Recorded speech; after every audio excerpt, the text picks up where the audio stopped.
Hello friends, stock market scanner पे आपका स्वागत है। आज हम देख लेते हैं एचडीएफसी बैंक का रिजल्ट। आज सैटरडे है, मार्केट क्लोज है, लेकिन आज एचडीएफसी बैंक जो प्राइवेट सेक्टर का लीडिंग बैंक है उसका रिजल्ट आउट हुआ है Q3 का।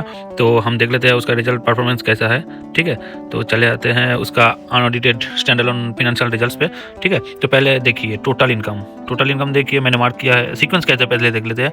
31/12/2022, 31 दिसंबर 2022, उसके बाद है 30 सितंबर 2022 और उसके बाद है 31 दिसंबर 2021। तो दिसंबर, सितंबर और पिछले साल का दिसंबर। ठीक है, तो पहले हम देख लेते हैं टोटल इनकम कितना है। देखिए बड़ा फिगर है। ठीक है, तो हम पहले पकड़ लेते हैं 512, 512 हम फिगर ले लेते हैं। ठीक है, उसके बाद कितना है 461 है, 461। ठीक है, उसके बाद कितना है 406, 406। तो देखिए पिछले साल कितना था 406, 406। यहाँ से बढ़कर कितना हुआ है 512, 512। ठीक है, टोटल इनकम में ईयर ऑन ईयर इजाफा हुआ है, इंक्रीज हुआ है। ठीक है, और Q2 का जो था 461, ठीक है, वो भी फिगर देखिए 461, वहाँ से बढ़कर हुआ है 512, 512। ठीक है, तो इम्प्रूवमेंट तो हुआ है टोटल इनकम पे, बहुत ही अच्छा इम्प्रूवमेंट हुआ है। 406 से 512 ईयर ऑन ईयर ग्रोथ हुआ है, और 661 से हो गया है 512, वो भी इजाफा हुआ है। ठीक है, अभी टोटल इनकम के बाद हम चले आते हैं टोटल एक्सपेंडिचर। अगर इनकम बढ़ा है तो बैंक लीडिंग सेक्टर का बैंक है, ठीक है, तो प्राइवेट बैंक, तो इसका एक्सपेंस भी बढ़ेंगे। तो देखिए एक्सपेंडिचर कितना है, टोटल एक्सपेंडिचर देखिए 321। ठीक है, उससे पहले जो क्वार्टर था उसमें कितना था 287। देखिए 200 के ऊपर लगभग 287, और उससे पहले कितना था 238। ठीक है, तो 238 से बढ़कर हुआ है 321, और 287 से बढ़कर हुआ है 381। तो क्वार्टर ऑन क्वार्टर भी एक्सपेंडिचर बढ़ा है, और ईयर ऑन ईयर भी एक्सपेंडिचर बढ़ा है, और क्वार्टर ऑन क्वार्टर भी एक्सपेंडिचर बढ़ा है। तो अगर एक्सपेंडिचर बढ़ेंगे ठीक है, लेकिन थोड़ा अगर कम बढ़ता है तो प्रॉफिट ज़्यादा होता है। ठीक है, तो कोई बात नहीं, बड़ा बैंक है, एक्सपेंडिचर तो बढ़ेंगे ही। तो देखिए अभी इसके बाद इनकम से अगर टोटल एक्सपेंडिचर को माइनस कर देते हैं तो हम प्रॉफिट पे चले जाते हैं। तो प्रॉफिट में देखिए प्रॉफिट कितना है, देखिए प्रॉफिट एंड लॉस देखिए, यहाँ पे कुछ नहीं माइनस किया है। ठीक है, 162 अभी का है 162, उससे पहले कितना था 141, और पिछले साल का कितना था 137। तो देखिए 137 से बढ़कर हुआ है 162, जंप हुआ है। फिगर को देखिए 137 से 162, मतलब थोड़ा सा बड़ा, इतना नहीं है। अगर आप इसको पकड़ लेते हैं तो देखिए 16,21,763 करोड़, बहुत ही ज़्यादा बड़ा अमाउंट है। ठीक है, तो 13 लाख से 16 लाख, तो देखिए कितना बड़ा जंप हुआ है। ठीक है, और पिछले क्वार्टर में कितना था 14,15,204 करोड़, यहाँ से बढ़कर हुआ है 16,21,763 करोड़। तो देखिए बढ़कर 2 लाख से भी ज़्यादा बड़ा है। तो ये प्रॉफिट भी बहुत ही बड़ा है। ठीक है, अभी इसको अगर हटा देते हैं तो जो एक्सपेंस है, टैक्स वगैरह है, उसको अगर टैक्स एक्सपेंस देखिए, तो टैक्स अगर देख लेते हैं तो हम नेट प्रॉफिट को देखेंगे। देखिए 39, 35, 34, ये मैंने मार्क नहीं किया है। तो अगर इसको हटा देते हैं टैक्स जो सरकार को पे करना पड़ता है, तो बहुत ही बड़ा 3,95,814, ये अमाउंट सरकार को टैक्स रूप में पे करना पड़ेगा। ठीक है, तो टैक्स में भी इजाफा हुआ है। देखिए 35 से बढ़कर हुआ है 39, और पिछले साल दिया था 34 से 39। तो अभी टैक्स में भी बढ़ोतरी हुई है। तो देखिए अभी नेट प्रॉफिट देखिए फॉर द पीरियड, इस क्वार्टर का नेट प्रॉफिट, यहाँ पे सभी माइनस करके जो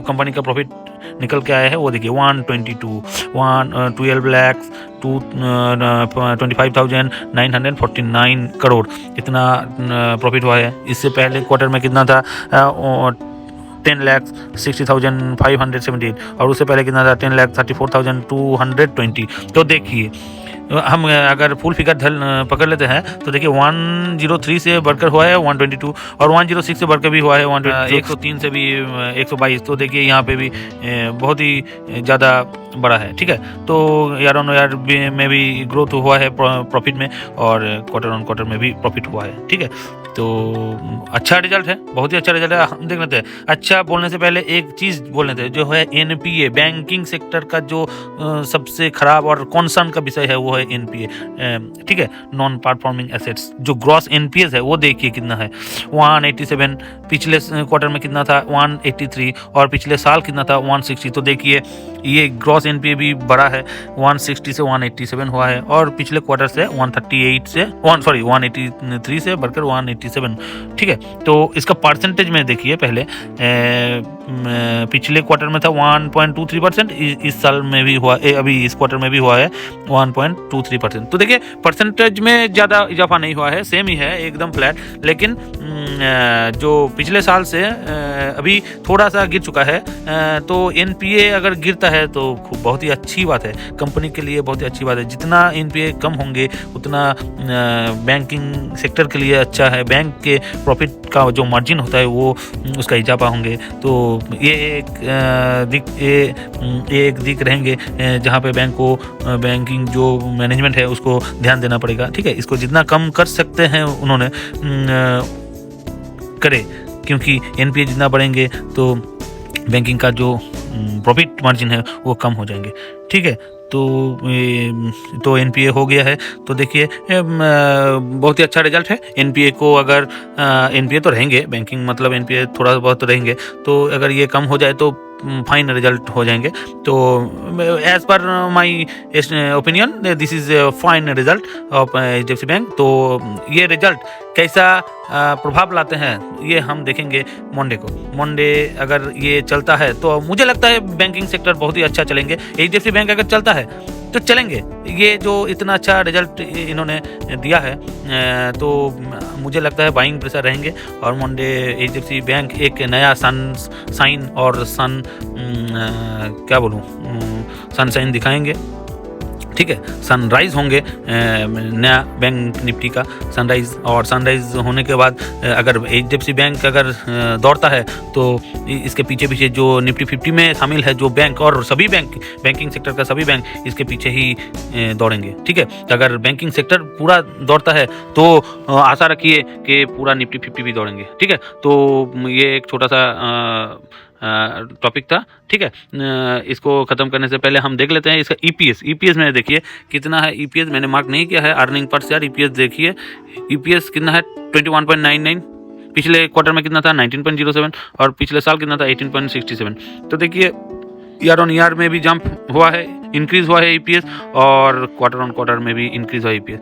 तो ये एक अच्छी निशानी है, इंडिकेशन है कि एचडीएफसी बैंक का परफॉर्मेंस अच्छा है। मुझे तो लगता है ये परफॉर्मेंस अच्छा है। शेयर होल्डर को अब कितना अच्छा लगता है ये हम मंडे को ही देखेंगे, ठीक है। तो ये वीडियो इतना ही है। नेक्स्ट वीडियो के लिए वेट करिए, तब तक ये वीडियो को देखिए, लाइक करिए, दोस्तों के साथ शेयर करिए, फैमिली रिश्तेदारों के साथ शेयर करिए, ठीक है। 2 दिन छुट्टी है, आज तो कट गया है, कल छुट्टी है, कल भी ये एनालाइज करिए, ठीक है। रिजल्ट को पढ़िए, ठीक है। ओके, थैंक यू, अच्छे रहिए, जय हिंद।